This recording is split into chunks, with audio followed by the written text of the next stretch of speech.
قرية خربة الجامع، وهي قرية كردية تتبع لناحية حرب نفسه في محافظة حماة، وتبعد عن مدينة حماة حوالي 30 كيلومترا باتجاه الغرب. عدد البيوت حوالي 400 بيت، وعدد السكان 1500 شخص يتكلمون اللغة الكردية. يعمل سكانها بالزراعة، وتشتهر القرية بزراعة أشجار الزيتون. من العائلات الموجودة في هذه القرية آل حمو وعبدو ويوسف وشبلي وخليل والجعبو.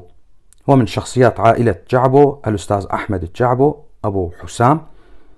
كل الشكر لأهالي القرية كونهم حافظوا على لغتهم الكردية.